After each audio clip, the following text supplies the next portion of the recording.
민수기 16장에서 모세와 아론 그리고 하나님께 반역한 이 고라의 무리들을 땅을 갈라서 삼키게 하시는 일이 있었고, 또 250명의 사람을 화로의 불로 그들을 살라 죽이는 일이 있었고요. 마지막에 연병까지 돌게 하셔서 14,700명이 죽게 하였습니다. 이 정도 되면 이스라엘 백성들이 정신 차리지 않겠어요?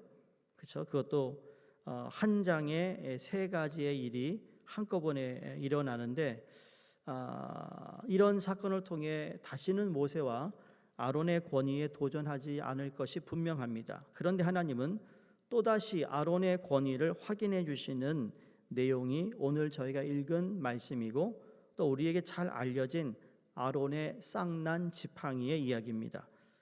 하나님은 모세에게 이스라엘 자손의 가문을 따라 지팡이 하나씩을 가지고 오라가 했습니다. 이 말은 각 지파별대로 그걸 가져오라는 얘기죠. 그리고 그 지팡이의 지휘관들의 이름을 쓰는데, 레위 지파의 지팡이에는 아론의 이름을 쓰라고 말씀하십니다.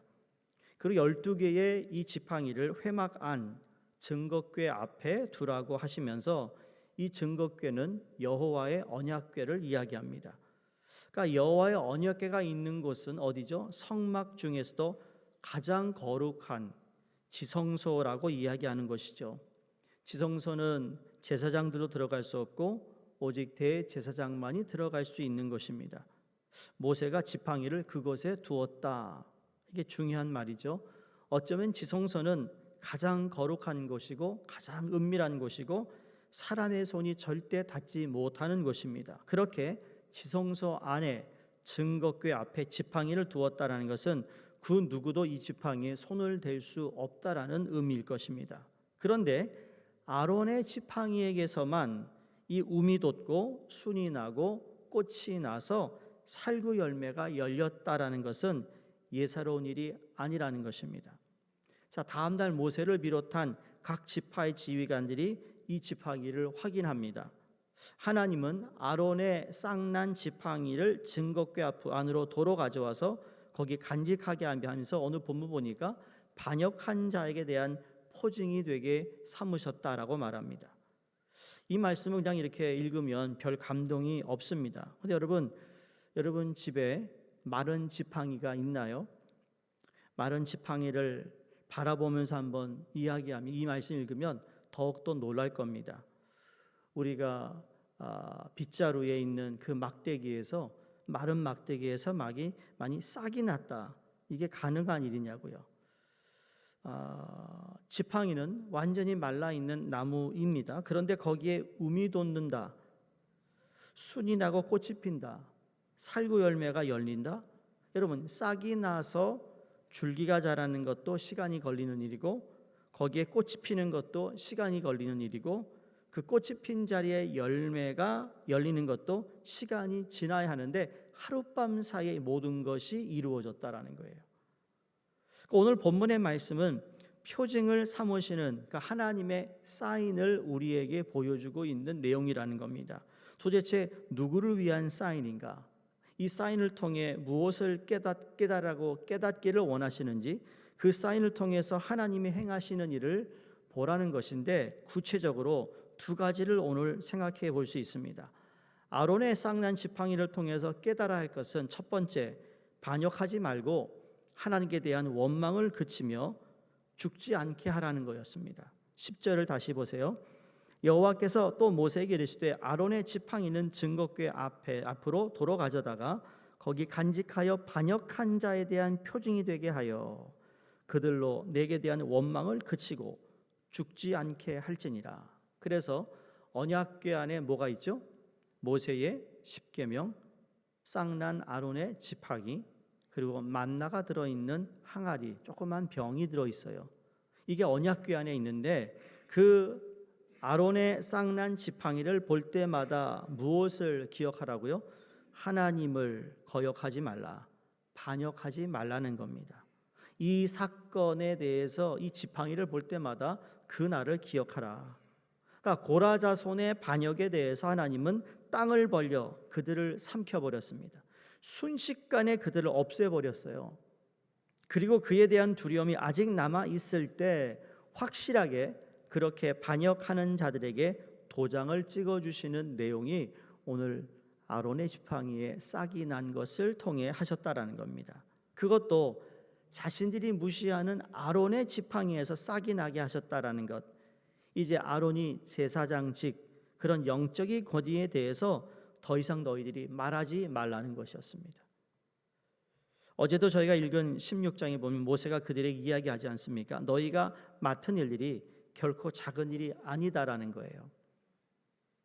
고라 너희 자손들아, 너희들이 맡고 있는 일 하나님을 위한 일이야. 그런데 감히 제사장직을 하나님이 주신 거에 대해서 너희가 이렇다 저렇다 말할 수 없다. 그러나 너에게 주신 것도 소중한 직분임을 기억하라는 말이었습니다. 우리에게 주어진 크고 작은 맡겨진 일들 다 하나님께서 우리에게 허락하신 일이고, 특별히 교회에서 우리가 직분을 주었다라는 건 그 귀한 직분을 통해서 그리스도의 몸을 세워가라는 거예요. 하나님의 공동체를 세워간다는 것, 여기에 우리가 소위 말하는 영적인 질서를 세워가는 것이라고 믿습니다. 두 번째로 이 아론의 쌍난 지팡이를 통해서 우리에게 주시는 말씀은 하나님께서 약한 자를 세워주신다는 겁니다. 여러분, 이스라엘 백성들이 물론 모세의 영적인 권위에 대해서도 도전하기도 하고 모든 책임을 모세에게 넘기려고 하기도 하고 또 순간순간 모세를 죽이고 새로운 군대 장관을 세워서 애굽으로 돌아가자고 이야기한 게 얼마나 많습니까? 그래도 모세에 대해서는 어느 정도 인정을 합니다. 왜 그렇습니까? 어쨌든 모세를 통해서 애굽에서 빠져나왔기 때문입니다. 모세는 개척자예요. 교회도 보면 교회를 개척한 목사님에 대한, 그래서 그분이 목회를 꾸준히 그 교회를 개척하고 또 은퇴를 하시거나 원로 목사님 되시면 여러분 그분에 대해서 뭐 다 좋은 이야기는 없다 할지라도 그래도 여러분 그분 개척자이기 때문에 그 개척자를 우리가 존경하고 위하고 기도하고 사랑하는 겁니다. 그렇죠? 모세는 그렇다라는 거예요. 근데 아론은 어떻습니까? 모세의 지도 아래 애굽에서 빠져나왔고 모세가 정말 하나님이 말씀하시는 그대로 살아가고 이끌었던 것을 인정하는 거에 반대로 아론은 달랐어요. 오늘 우리가 생각하는, 우리 한국에도 보면 정치를 보면 말이죠, 뭐 아빠 찬스, 뭐 가족 찬스라는 게 있잖아요. 그걸 사용하지 않습니까? 소위 국회의원 가운데 자기 아버지가 국회의원이었던 지역구를 물려받은 사람들도 있습니다. 그 아들의 능력은 아버지에 비교할 때 비교할 수 없습니다. 아들이라는 이유 때문에 국회의원이 된 사람들도 있고 유명 인사로 데뷔하는 경우를 보고 있습니다. 아마도 이스라엘 백성들이 왜 아론이야? 라고 생각할 수 있다라는 거죠. 자, 모세는 그래 그런 대로 이해하겠어. 개척자니까. 근데 아론이 왜 대제사장이 되었는가라는 의문입니다. 어떤 의문이죠? 모세의 형이기 때문에 대제사장이 된 건가? 동생 잘 만나서 출세하고 있는 것 아닌가? 그런 생각을 할 수 있었다라는 거죠. 오늘 본문 10절 11절을 좀 다시 보시면 하나님이 너와 내 모든 형제 레위 자손으로 너와 함께 가까이 오게 하셨거늘 너희가 오히려 제사장의 직분을 구하느냐? 이를 위하여 너와 너의 무리가 다 모여서 여호와를 거스르는도다. 아론이 어떠한 사람이기에 너희가 그를 원망하느냐? 자, 아론을 향한 하나님의 참 그를 품는 하나님을 우리가 보게 됩니다. 자, 고라의 당이 요구한 것이 바로 뭐였어요? 제사장 직분이었습니다. 모세까지는 아닌데 아론의 제사장 직분은 고라의 무리들이 탐을 내고 있었다라는 거죠. 아론에 대한 원망이었다는 것을 알 수 있습니까? 그러니까 모세는 인정하지만 제사장 아론은 인정하지 못하겠다라는 것이었어요. 따지고 보면 그렇습니다. 아론은 모세가 없이는 아무런 영향력을 발휘하지 못한 것이 사실입니다. 모세가 시내산에 십계명을 받으러 갔을 때 이스라엘 백성들이 아론에게 자신들을 인도할 신을 만들어 달라고 요구했을 때 아론이 뭐라고 그래야 되죠? 무슨 소리 하냐고 지금. 하나님이 우리를 여기까지 인도하셨는데 무슨 신을 구하느냐 이렇게 꾸짖어야 되는데 아론이 뭐해요? 금송아지를 만들잖아요. 여러분 만약에 교회 리더 중에 이런 리더가 있으면 따라가실 수 있는 의향이 있으세요? 아니, 대답은 하지 않으셔도 되는데 가느냐 안 가느냐. 대부분 사람들이 그냥 상식적으로 생각할 때 어떻게 따라갑니까? 그럴 수 있습니다. 그런 약점을 이스라엘 백성들이 붙잡고 있어요. 그런 사람이 어떻게 하나님을 예배하는 제사장이 될 수 있겠는가? 우상 숭배에 앞장섰던 사람이 어떻게 대제사장의 직무를 감당할 수 있겠는가? 그런 마음이었던 것 같아요. 그런데 하나님은 그런 모든 것을 뒤로 하시고 아론을 세우시는데 아론을 위하여 그의 지팡이, 죽은 그의 나무에 꽃과 열매를 맺게 하셨다라는 겁니다. 이 말은 이처럼 연약한 자들을 사랑으로 세우시는 분이 우리 하나님이시라는 거예요. 우리 역시 마찬가지 아닌가요? 목사가 될 자격이 있는 사람이 누가 있나요?